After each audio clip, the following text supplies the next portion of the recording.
Welcome to the Power of Love show, sponsored by the DD Jackson Foundation, where we shine a light on loss and grief and how it impacts our lives. We are here to provide hope, resources, and a community so no one feels alone in their grief. Enjoy the show. Welcome to the Power of Love show, sponsored by the DD Jackson Foundation. We are here to provide hope, resources, and a community so no one feels alone in their grief. I am TJ Jackson, and with me is my eldest brother, Taj Jackson. What's going on, T? Nothing much, big bro. Of course, as you know, we are live on Facebook and YouTube.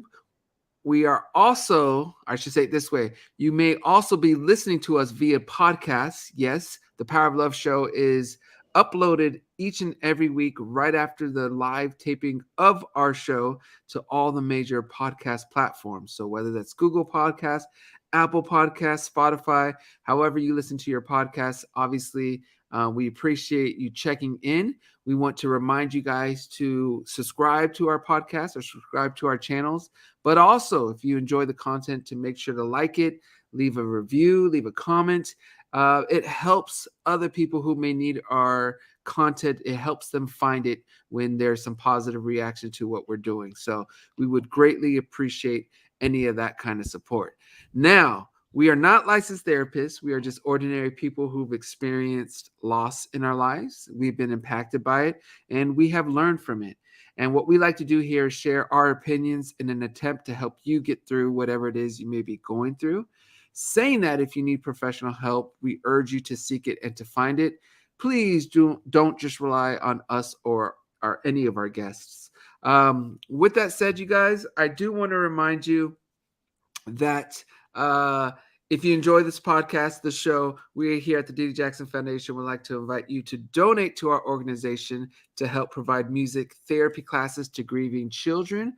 You could donate here on YouTube. If you do super chats, any extra that we get from YouTube, I should say our cut from that goes directly to our programs. You can also be donating to us via Facebook, but you also can simply just go to ddjf.org, and there's a donate page there. But there's also other information about who we are, and what we do to try to do our part to help others get through this thing called life. Taj Jackson, did I miss anything that I need to share? Share no. Oh, so what did I miss? The way you said it, you made it seem like disclaimer. You did disclaimer. Yeah. Well, are you? Yeah. What are you paying attention? You were so smooth about it that you went right into the donation aspect of it that I was just like, it threw me off. Did you even touch it? You know, it's so funny, Taj. When I was doing it, I was like, today I'm feeling pretty smooth with it. So I was gonna say, yeah, just surprised me. That's funny. Well, again, we have people, you all from all around the world who check in just to join us and to be part of our community. We love you guys, and we want to thank you guys each week for being here. There's times where we forget to tell you guys, but we want to, again, just thank you for being with us and doing your part to help this show go. So thank you so much. Yeah. Now, with all that said, Taj, I would like to ask you, how was your week, or is there anything you want to share with us? Well, there's a couple things. First of all, totally forgot that February is the short month. That affects a lot of stuff, you know, in general. I was expecting 2 or 3 more days in a month. But besides that, there's been a lot of birthdays in February. I forgot, just even with our family, but just, you know, with Taylor's friends as well, having birthdays. It's been a birthday month for me in that way. But it's always exciting, you know, seeing people in that. And unfortunately, I lost my wallet a couple days ago. Yeah.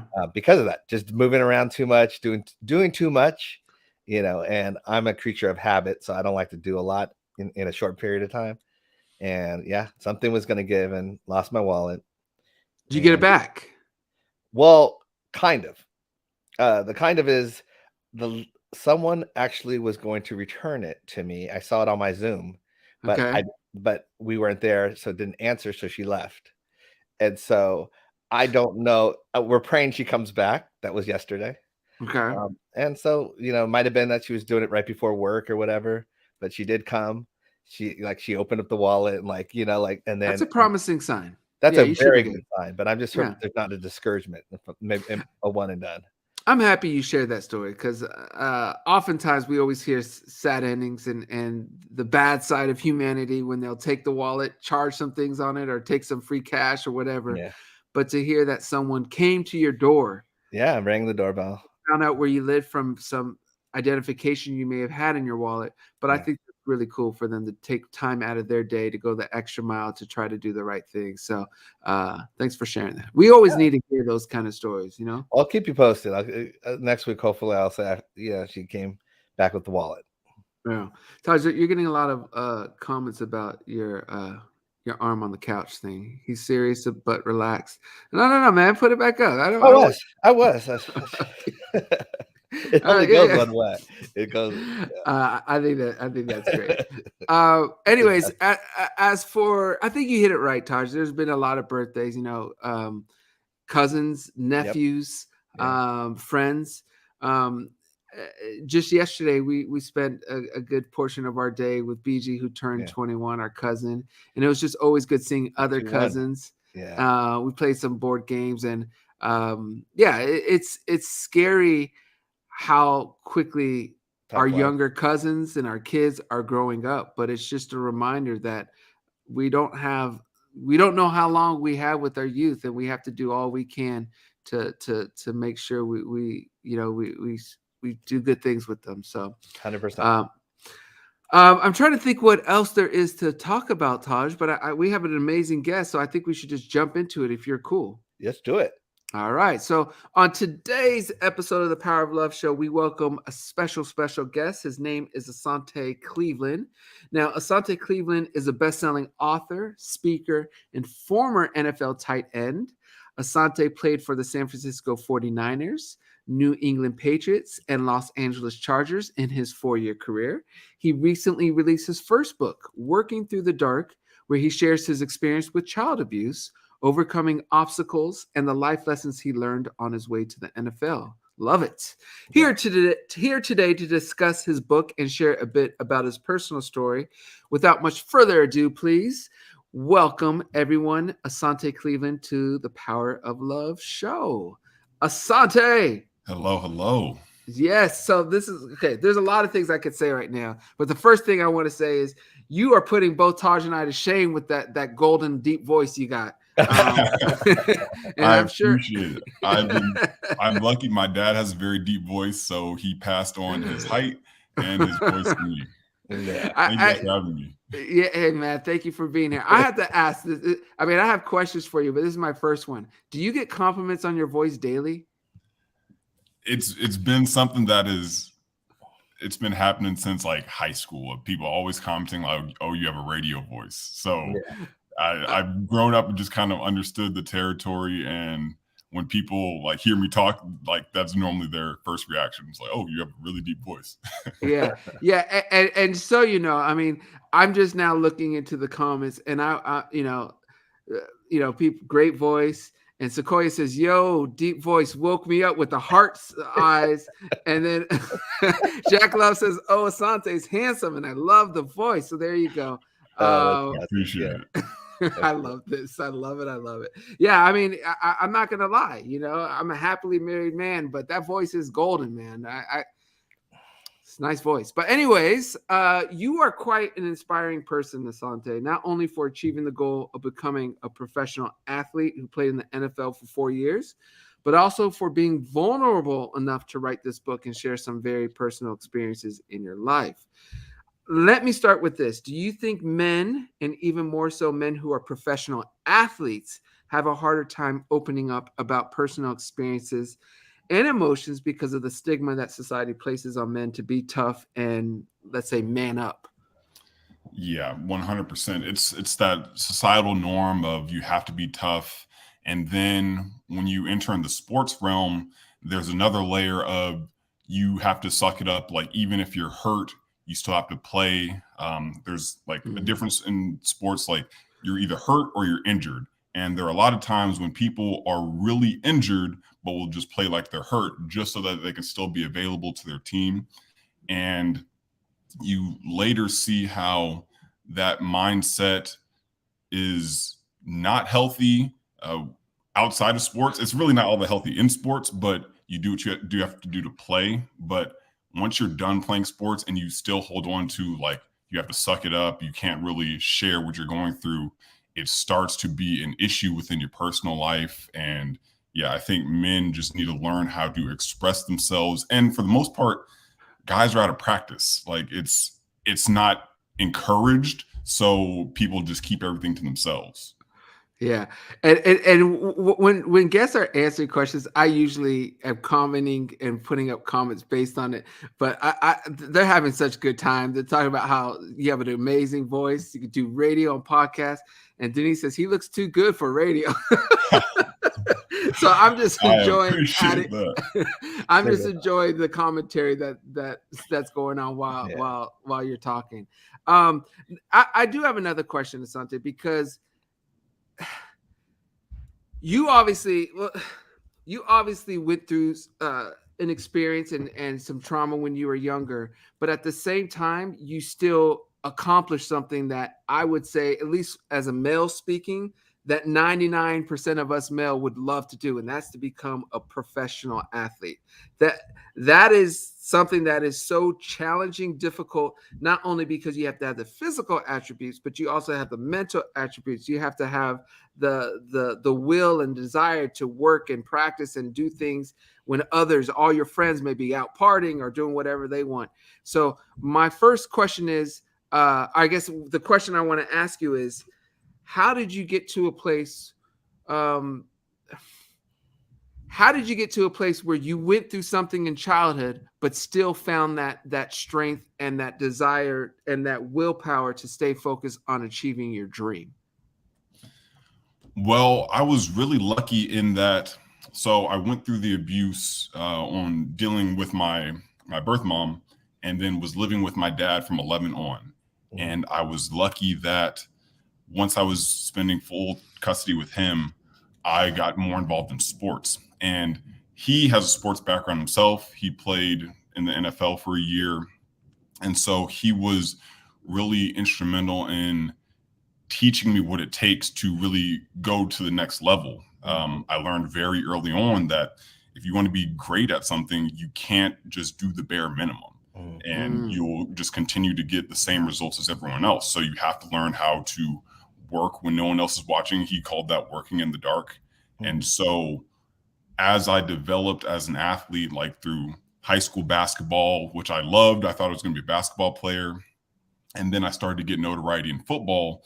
I had been blessed with the guidance to know, like, okay, if this is something I want to focus on, then I have to put in a lot of effort. And that is ultimately how I made it to college. And then from college, making it to the NFL. And Taj, you cut me off whenever if you have a question. What we do here too, Asante, we kind of jump all over the place. So I want to know. There's so much I want to know, but I'll jump in. Go ahead. Go ahead, Taj. I mean, how was that transition in terms of from your birth mom to your dad in that way? Was he already in your life a lot in that way, and so it was an easier transition than,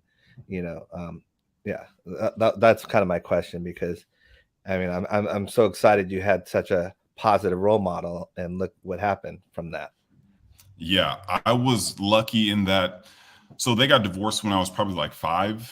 And so they did split custody where I would see him every other weekend. So we would, like, I would go over there, we'd go to the movies, but I never really spent like the week with him. And so when I was living with him full time, it was our first real relationship of just day in, day out being around each other. So I'm grateful that he was already in my life, so that it wasn't such a shock of like meeting a new person. Yeah, that's really cool. Yeah. It's a good question though, Taj, because we had a similar thing when I mean, we were older, but similar with our dad in that way. The custody aspect of it, and then when my mom passed, basically we lived with my dad basically, and it was almost like reconnecting in a way. A lot of lost years and stuff. Well, and I'll say this, and this could be a different situation for you, because let me just keep going, because I can open up a whole nother conversation. I want to make sure we get to your book, which is called Working Through the Dark. It's a cool title. Tell us how you decided on this powerful title and what inspired you to write the book, and share a deeper insight into your life. So the title came from just a saying that my dad had shared with me when I was probably in 5th grade. The first time I played organized basketball, played this team, and we had this kid that was really good, and he was just kicking my butt up and down the court. And so much so that I was just like crying at the end of the bench. But this was my first time really experiencing like someone being like this much better than me, because before I was playing soccer and I was pretty good at soccer. And so at the end of the game, my dad took me to this outdoor park where there was basketball courts, and he stopped the car and said, "Asante, I'm going to walk to that far baseline. If when I turn around, you're not standing at the free throw line waiting for me, I'm going to walk all the way back to the car, and we will never speak about this again. But if you want to be great, you will be waiting for me at the free throw line." So he gets out. I'm still kind of in my feelings, but I follow him. I meet him at the free throw line. He turns around, just gives me a big hug, but says, "That kid wasn't better than you, but he has put in more work than you have. So if you want to be great, you have to learn how to work in the dark." So that was the essence of where the name came from. And I changed it to Working Through the Dark because I wanted to just talk about the process of, like, as a young person who is starting out on their journey, you're really walking through the unknown, and there's going to be things that happen that you can't prepare for, but you'll still have to figure it out until you're kind of going in dark. And then for the older reader who has possibly experienced trauma themselves, just is the process of exploring the traumas that maybe you haven't dealt with in a long time, and the process of working through that. So this all started in COVID is when I really thought about writing this. I had been working through like past traumas. I'd started going to therapy, and when the world stopped, it kind of gave me an opportunity to kind of just sit back and breathe. But then I had the realization that there were so many kids who, the ones that were already being abused, it was only getting worse because now they're trapped in a situation where they can't leave for an uncertain amount of time. And so I wanted to share what I had been through to hopefully encourage them that no matter what you've gone through or no matter what you're going through, you can still achieve whatever you want. You can overcome tough situations. And then I was also, as I was working through this, I was realizing how much those instances, that trauma still affected me. And so I just wanted to share my story for others who may haven't really explored their past, to encourage them that, like, hey, like, you have to work on yourself, because I realize how many people have no awareness to how they're still being affected by things that have happened years and years ago. Yeah. And my brother would agree with this, but I thank you for writing your story in your book, especially as I think we need to hear, we need to see and hear all different types of people talk about their experiences, and you being a professional athlete. It's kind of like with us, us being Jacksons, people didn't think, that we could lose our mother as kids, or that we could, as if we're be affected by stuff like that. Yeah. As if we're immune, and that's one reason why it was important to us to do the show and to do the foundation, is because we want to kind of change that narrative, that it can happen to anyone, and it doesn't matter where you're from or what you achieve, it could still happen to you. And again, I appreciate it because you still, although you went through such a traumatic experience as a youth, you still were able to find a motivation and a will to be a successful man. And I commend that, and think that story needs to be shared as well. So again, I just thank you for not only doing the book, but coming on our show, and all the other press you're going to be doing are due. Did you have any reservations about releasing this book into the world and feeling like quote unquote exposed as a public figure? Yeah. It was, the book was done for maybe a few months, and I was still kind of on the fence on like, am I going to put this out? Because not only was it the story, which I'd gotten to a spot where I was way more comfortable talking about it and sharing it, but just the thought of like, is my story good enough? Like, am I the right person to tell this story? But I had just a lot of support and encouragement, and all the work we put into the book. I wanted to put it out because I knew that it would help at least one person. And so far have been really encouraged and inspired by just, it's helped people that I would not have expected. Like I got someone who was in their 80s talked about how this helped them kind of look at their own childhood and realize how they hadn't been, how they had still been avoiding things. So it was just, I couldn't have expected anything like that. Yeah. So I'm just grateful that I did it because I knew it would help somebody. Yeah, that's great. It's always rewarding in that way. Todd, were you gonna ask something?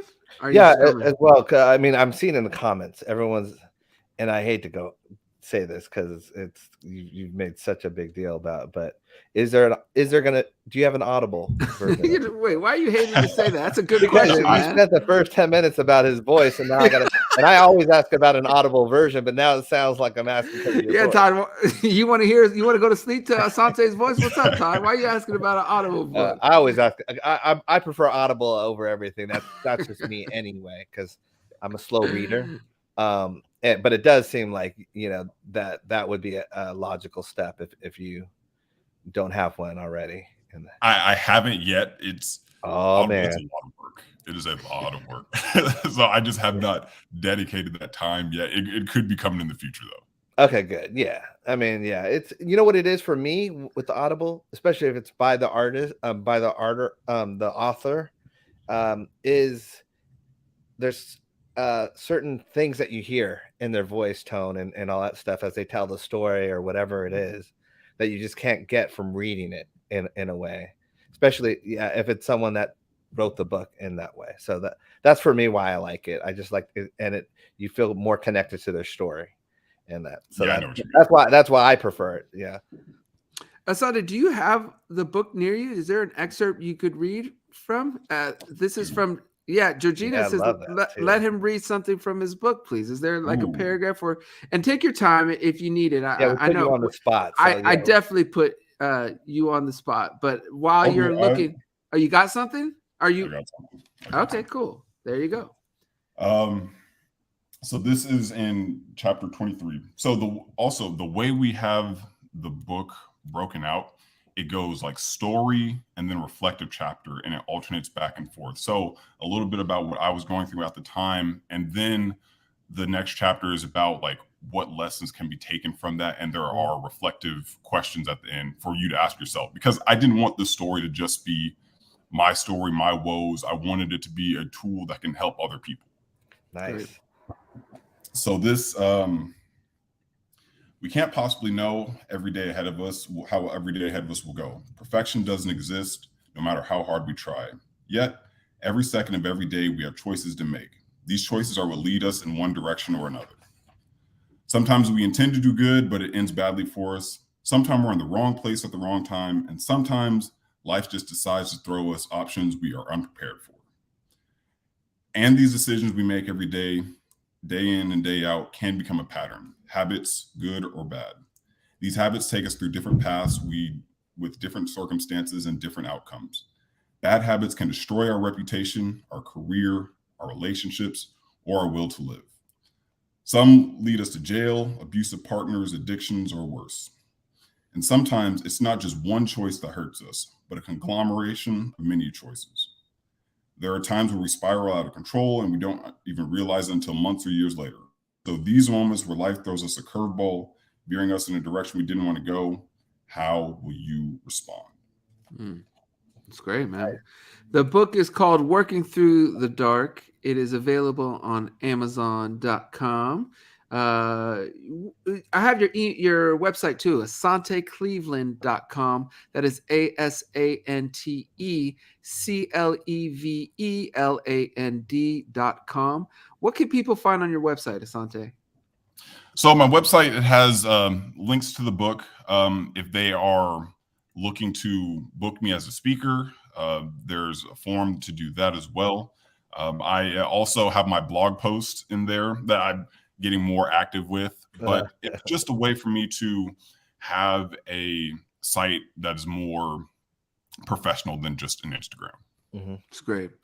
Another question about your book. What do you want readers to get from the book? Or I should say this, what can readers expect from your book, and what was your hope or goal in writing it? So I think readers can expect just a story around overcoming obstacles. I went through a lot of transitions throughout my life, not only just from the abuse and then going from my mom to my dad, but then just navigating through sports. Like I made it to the NFL, but it was a rocky road. So I just wanted to highlight the ups and downs that I went through, just to show that it's never going to be perfect, but as long as you are resilient and learn how to adapt, you can get to wherever you want to go. So that was the main thing that I wanted to take away, but then also having the reflective questions in there as a way to examine their own personal situation and really look at like, what can they do to work through whatever situations ahead of them? What can they do to work through things that have been in their past? Nice. That's great, man. How long did it take you to write the book? So this whole thing started as just a personal essay. I really didn't intend to turn this into a book, but I wrote the essay probably in 2019. And then during the pandemic, a mentor of mine connected me to someone he had worked with who works as a social worker, who has worked with kids who are in tough home life situations and has seen how the impacts of like negative family life has on these kids. So he is the one who helped me turn this into a book. So all in all, once we started working on the book consistently, it was probably a year and a half to get the rest of the content written out, formatted, and then published. Nice. That's great, man. And then who would you say is the prime audience for this book? Who do you feel who's the prime audience for the book? Let me start. Young men. I think young men are the prime audience for this book. Just based off it's sports related. We have like comic panels in the book as well to be engaging enough for younger readers. But I still think there is a lot of value for people who have gone through a trauma that will really have some great takeaways with this book as well. Nice. That's great. I have a question. In terms of, you said that, it started with a personal essay. What was that like in terms of, was that a challenge? Did you read something where you just wanted to write a personal essay, or how did that come about? So I probably started therapy. So I retired in 2018. And that transition in of itself was tough. But I started going to therapy probably a year later after I was realizing that like I definitely needed to start talking to somebody. And through that, I realized that there was just a story that was still weighing heavy on me. And I wanted to get it out and just be able to observe it objectively, just like right through all the emotions and feelings. And the story was the last beating that I got from my mother.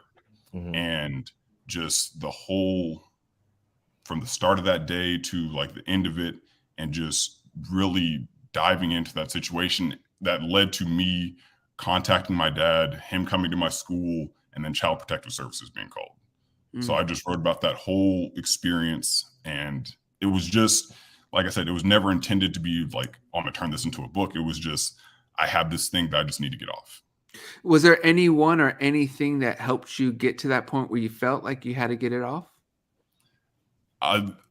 Therapy. And then also I had gone through, I was working in this this job that I did not like, this real estate job. And one of my coworkers gave me this gem of a realization. He grew up in Chicago, a wealthier family, and was sharing about how he would kick this soccer ball in his parents' basement and would break a light. And I'm thinking like, oh, well, did your parents like whoop you for that? And he's, oh no, I probably broke that light like 100 times. And my mind was like, that's crazy that you would be able to do that and there would be no physical punishment at the end of that.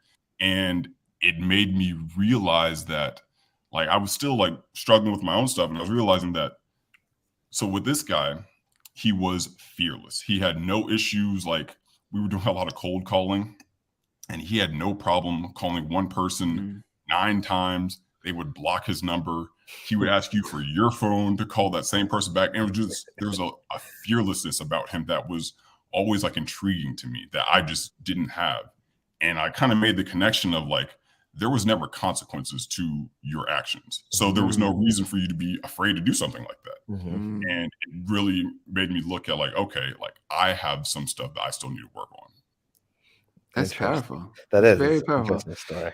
And I know we touched on it a bit about the stereotypes with, you know, with males and young males not being able to complain or to voice their opinion or whatever, however we want to say it.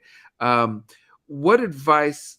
Let me say it this way: what have you learned by speaking up, speaking out on your situation?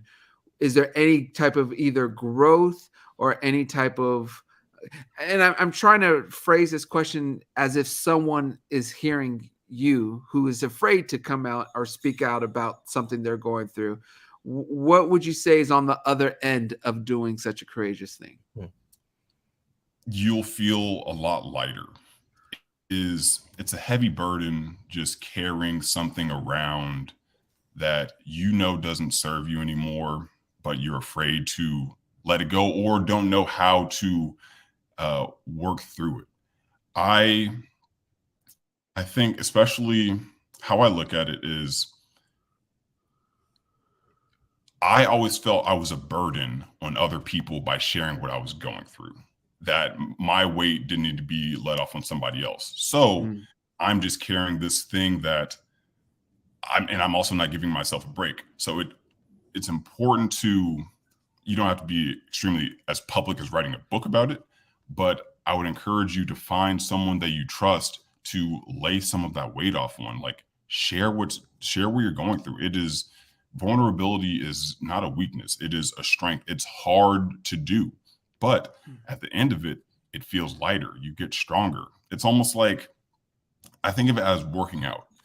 Like the first time you try to like bench press whatever that weight was for you. Like for me, it was having 2 45-pound, 45 on each side of the bar. And there was one point where that was incredible. It was so hard for me to lift on my own, but over years and years, like I can warm up with that. It's not a big deal anymore. And that's the same thing with talking about your issues. Like in the beginning, it's hard. You may need someone to spot you. You may need to go to get help. You may need a therapist. But over time, as you start to talk through it, it gets lighter and lighter. Like it's still there. The weight is still the same, but you've gotten tremendously stronger to where it doesn't affect you in nearly the same way. Yeah, that's great. Carrie says, wow, I commend you for having the courage to share all this. That's true strength. And Sarah, I love this comment, Sarah, who says, a man working on himself is so attractive, period. I love it. And then Vami, of course, Sarah, right? I love these side conversations. But I respect and I think it's important to share. Sorry, I was going to say, I love the weight analogy that he said, the exercise thing, because it really does, especially, you know, for a target demographic, it makes sense what you just said in that way, in terms of the weight being the same in terms of what you're, you know, exercising to, but it's a lot lighter because you're a lot stronger now. And I think that, you know, it was the way you put it was greatly, you know, was well said in that way. So I just want to let you know that in that way. I appreciate that. So another thing is, which you touched on, or you at least mentioned, is in addition to being an author, you also do some speaking. So I would love to hear, if you could tell us how and why you got into this field, and what could someone expect from attending one of your speaking engagements? The main thing that I try to encourage and impart on, like when I'm speaking to maybe high school athletes, college students, is to just do the best you can. Like you have to believe in yourself that you will figure out how to overcome situations. Like I said, in college, for me, it was up and down. I started off playing a lot as a freshman, and then for the next 2 years, I basically rode the bench. And then my senior year was when I got some. I was a starter again and got some playing time, but through all that, I still managed to figure out how to get to the NFL. And it's just about how can you, one, believe in your abilities, two, build up your confidence and understand that you can overcome anything, you can navigate and adapt to any situation presented to you, and just do the best you can and understand that your best is always getting better. Was that college you were talking about when you said you started as a freshman and didn't as a sophomore and junior? Yeah. That's incredible. So the question, I mean, I'm a sports fan and I love sports.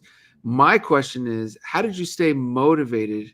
You come out of high school. You're obviously a good athlete in high school. You come to college. You have, it sounds like, some success early on in college, and then you kind of, whether someone else starts on you, lose your job, whatever that is, you are no longer at the peak within your school at that position, at least from a coach's standpoint.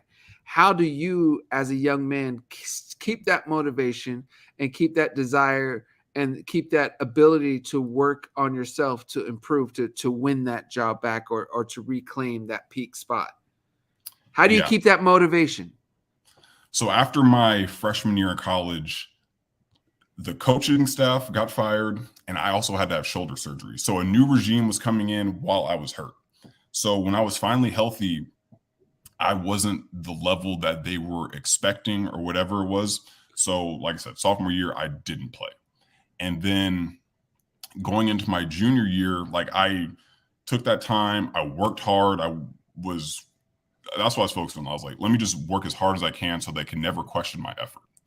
Then my junior year, they named me as the starter at the beginning of the year, but for some reason, I'm still barely playing. They're even bringing other positions over and playing them over me.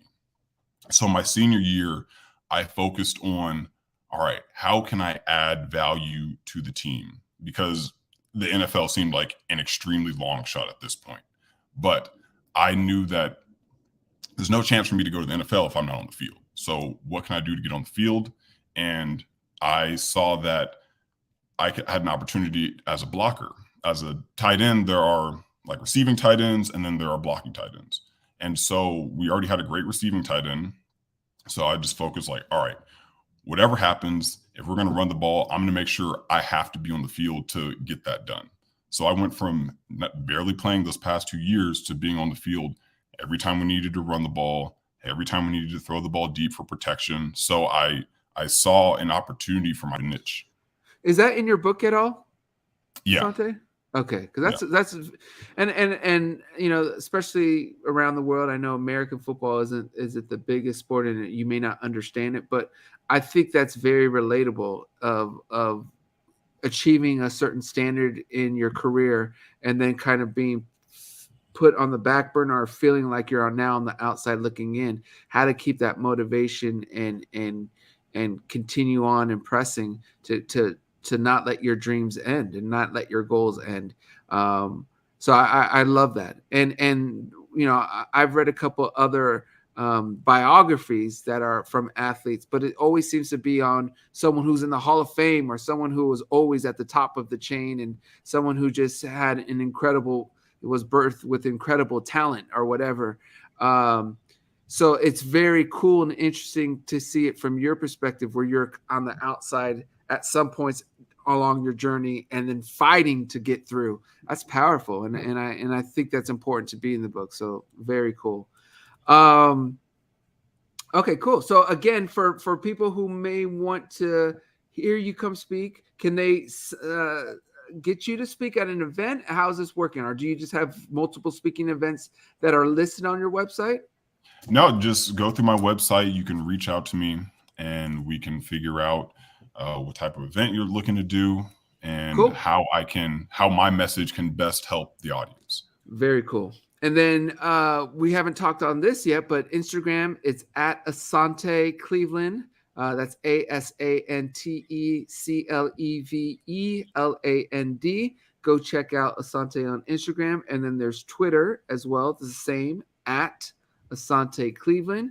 And Asante, I think we are at that point towards the end where we can leave you with the final message. We went a bit longer than we normally do, but it's all good, man. Your story's a special one, and I appreciate you sharing it. Something that Taj and I like to do, we like to give our guests the final word. So it doesn't have to be on topic. It could be about anything you want to talk about, anything you want to leave our community or anyone who's just discovering us or the listener with. What would Asante Cleveland want to leave us with? I just want to let everyone know that you can overcome anything. I was blessed that in 4th grade, when my dad picked me up from school, he made me memorize a poem, and that poem was Invictus. He said that I wasn't allowed to play video games that weekend until I memorized this poem. So before we got home, we stopped at a grocery store, and as we walked up and down the aisles, he would recite each line of the poem, and by the time we left, I had it memorized. But the most important lines in that book, that poem, are, "I am the master of my fate. I am the captain of my soul." You can change your life in an instant. You can always course correct and figure out your next move. My favorite lines are, "Under the bludgeonings of chance, my head is bloodied but unbowed." That means no matter what you have had to endure, had to experience, you can still keep your head up and look to make the next best move for the future. That's incredible. That's awesome stuff, man. The book is called Working Through the Dark. It is available on Amazon. His name is Asante Cleveland. I'm going to just shuffle through. If you're watching, you're going to see all his social media handles. But Asante, like I said, on behalf of Taj and our entire foundation, want to thank you for joining us. Taj, was there anything else you want to say? There's a couple comments I want to get through, but before I get through them, was there anything else you want to say? No, just enjoyed the show, and thank you for writing your book, and definitely a perspective that's needed, and that I love the demographic that you're going for with, young males and all that stuff. But I know it can transcend to anyone. But I think that market is very much needed in that way. I could have read your book back. That I could have used your book back then, is what I was saying. So I appreciate you writing it. Thank you. Before I get to these comments, there's a question that I actually missed, and it was from Soleil, if you don't mind, Asante. Yeah. Where do you find the motivation to sustain good habits, routine, and resilience? That's a great question. I think it's after experiencing how out of sorts and out of sync I felt when I was out of a good routine. When I first retired, it was tough. And I had to figure out, find a new community, find a new structure for myself, and ultimately find a new identity that wasn't around my athletic career. So I would encourage everyone to figure out a morning routine that works and just stick to it. For me, I wake up, I go work out for 10, 15 minutes, nothing crazy. I'm not down there lifting. I just want to go down there and sweat. But I think the most important part of my morning routine is journaling. So I have 3 different journals for what I want to get out of the day, what I'm grateful for, and what I want to see my life be in the future. And I promise you, once I started actively being grateful, actively planning out what I wanted my life to look like, things change significantly.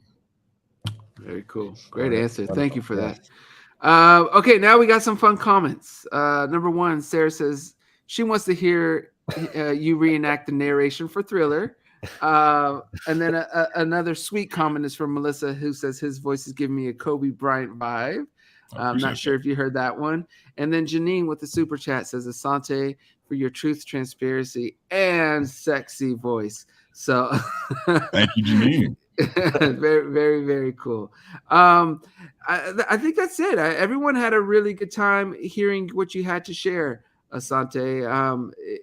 I just want to again thank you so much for being part of our show, for sharing your story. I wish you nothing but the best with the book. On behalf of my eldest brother Taj and the foundation, we thank you for joining us. We really do, and we appreciate you, and we hope you continue on sharing your story and your journey. It's a special one, and it's one I think a lot of people will continue to be able to relate with. So well done. I think that is it for everyone else. We will be back next Wednesday at 1:00. Thank you guys for watching, for joining, for listening. And that is it. Adios, everyone. And we'll see you guys next week.